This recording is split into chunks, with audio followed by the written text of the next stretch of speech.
You are the destiny. Ти имаш съдба, You hold the keys. но и вие държите ключа за тази съдба. Glory comes through suffering. Славата идва чрез страданието. Jesus suffered. Исус пострада, той страдаше. God exalted him. И тогава Бог го възвеличи. He had nails in his hands. Когато го възвеличи, той имаше отворил от гвозди в ръцете си. When I saw the Passion film, I was really gripped, you know. Когато аз видях Страстите Христови филма, бях наистина много докоснат от него.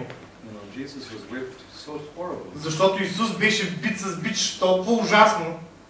And how can we look at him? И как можем да погледнем към него? The Bible says when we see him, Библията ни казва, че когато го видим, there's nothing beautiful in him. в него няма нищо красиво. He was despised and rejected. Защото беше отхвърлен, беше презрян от човеците. He was a man of sorrows. Беше мъж на мъката, на тъгата. And he was acquainted with grief. Той познаваше скръпта. This is my Jesus. Това е моят Исус. He is rejoicing in heaven. Той се радва сега в небето. He is exalted on high. Той е възвеличен на високо място. This is the Lord Jesus Christ. Това е Господ Исус Христос. If we want to be like Jesus, Ако ние искаме да бъдем като Исус, we are going to suffer. ние ще страдаме. But our suffering is not in vain. Но нашето страдание няма да бъде напразно. But it's producing the life of Christ. Но то ще произвежда живота на Христос в нас. Read the apostles. Четете посланията на апостолите. The things that Paul suffered as an apostle. Нещата, през които Павел, например, мина и пострада заради това, че беше апостол. He was shipwrecked. Той мина през корабокрушение. Той беше бит. No, Jesus said, "Do not rejoice when people say good of you." Исус каза, не се радвайте, когато хората говорят добри неща за вас. They did this to the false prophets. Защото те правиха това с фалшивите пророци. Be prepared for suffering. Бъдете готови да страдате. But when people see your face, но когато хората видят лицето ви, they will see the angel face. ще видят ангелско лице тогава. You know, Stephen was being stoned. Дякон Стефан беше убит с камъни, His face was like an angel. но лицето му беше като на ангел. And more people were saved at his death. И повече хора бяха спасени по време на смъртта му. Paul was holding the cloaks of Павел беше там и той държеше дрехите на тези, които го убиваха. Paul the apostle saw Stephen, the first martyr, stoned. Апостол Павел видя как първият мъченик за Христос, дякон Стефан, умря и беше убит с камъни. When Paul was on the way to Damascus, И когато Павел беше на път за Дамаск, suddenly изведнъж Jesus appeared to him. Исус му се появи And he was blinded. и той беше ослепен. He said, Saul, Saul, И той каза, Савле, Савле, why persecute you me? защо ме преследваш, защо ме гониш? Paul was transformed by the life of Christ. Павел беше трансформиран от живота на Христос. And you read the New Testament. Когато четите Новия Завет, It's true. това е истина. There are many gospels being preached today. Днес се проповядват различни благовестия. And Jesus said, beware. Исус каза, внимавайте. It's through many tribulations we enter into the kingdom of God. Защото чрез много изпитания ще влезете в небесното царство. But the end is glory. Но краят е велик.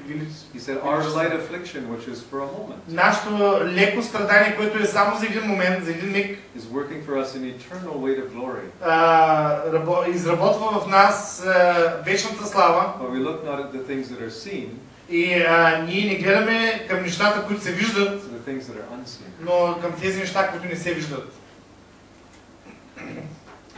Father, I praise you tonight Татко, аз те хваля тази вечер for the revival that you have begun in our hearts. за съжалението, което се започна в нашите сърца. Father, we pray that we will be a sober people. Ние се молим да бъдем трезвени хора, We'll not be drunk with the worldly things. да не бъдем пияни със светските неща, We will bow our knees. да прекланяме коленете си We'll begin to pray.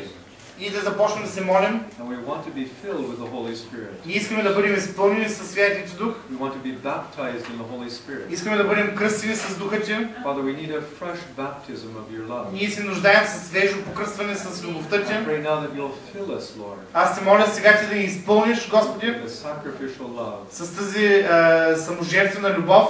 And we'll begin to check our hearts. Ние да започнем да проверяваме сърцата си. Is your heart right with God? Вижте, сърцето ви правилно ли е с Бог? Изправно ли е пред Бог? I was reading about the children of Israel. Когато аз четях за децата на Израел, You know, God said, if you do this, I will bless you. Бог им каза, ако вие правите това, аз ще ви благословя. If you do this, I will curse you. Ако правите това, аз ще ви прокълна.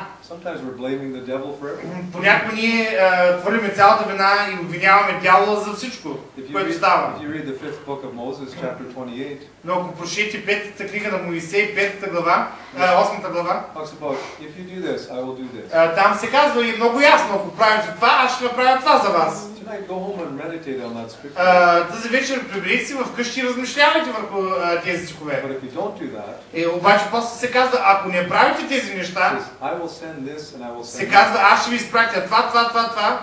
The book of Leviticus, chapter 26. Левит, 26 глава. You know, God said, 5 of you will chase 100. Бог казва там, 5 от вас ще гонят 1000. And 100 of you will chase 10,000. 100 от вас ще гонят 10 000. You know, Abraham, he chased people with 318 men. Авраам гонеше 318 men. Гонеше цяла армия с 318 мъже. You read about David's mighty men. И ако прочетете за мощните мъже на Давид, You know, Shamgar, he took the ox jaw and he slew so many thousands of people. Шамгар взе една челюст от осел, благодаря, и уби 1000 човека с нея. We need to repent. И ние трябва да се покаем. We need to search our hearts. Ние трябва да прегледаме сърцето If си. you really want the blessing of God, Ако наистина желаете благословението на Бог, you've got to deal with the sin in your life. вие трябва да се справите с греха в живота си. You've got to deal with that. Вие трябва да се справите Because if с you това don't нещо. deal with that, God will not bless you. Защото ако вие не се справите с него, Бог няма да ви благослови. Many people want the blessings, Много хора искат благословенията, but they're blinded to the sin in their life. но те са слепи към греха в живота си. David wrote a psalm, 151, I believe. В 51-и псалом Давид казва: He said, "Search me, O God, прегледай ме, о Господи, and try my heart, виж сърцето ми and see if there be any wicked way in me, и вижда ли в мене има неправедни пътища and lead me in the way of life everlasting." и води ме в живот вечен, в пътя на вечния живот. So we have to get up early in the morning, Затова ние трябва да ставаме рано сутрин and we have to go like many of our brothers and sisters in many lands, и да направим както много наши брати и сестри правят по целия свят, and we have to read the Word of God, да се молим, да четем Божието Слово. because the Word of God will reveal the sin of your life. Защото Божието Слово е това, което разкрива греха, който е в живота ви. Hallelujah. Thank you, Jesus, Благодарим ти, Исус, that you're going to use this church че ти ще използваш тази църква to change this nation. да промени тази нация. You have many promises you've given to us. Ти имаш много обещания, които си ни дал. Father, we pray that we will walk in holiness. Татко, ние се молим да вървим в святост. It's not in us, Lord. Тя не е в нас. We need the power of your Holy И Spirit. затова ние се нуждаем от силата на Святия Дух. Hallelujah. Again, God answered your prayers. Yeah. Hallelujah. This confirms the God was doing, you know. Yeah.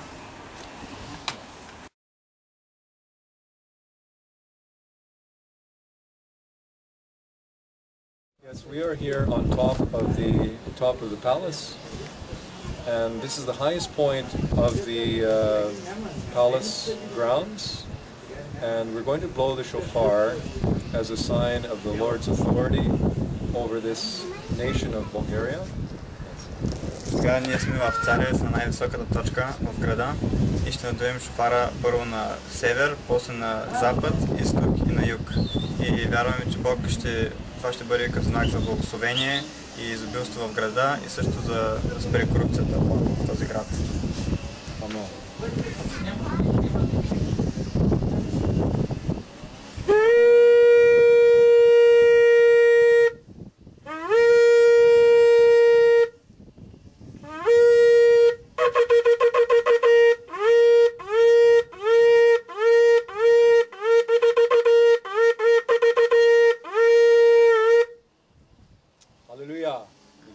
Bulgaria in the name of the Lord. We pray for your blessing upon this nation, Father. you brought us here, Lord, to pray for this nation, Father. We pray that you will restore it to its former glory.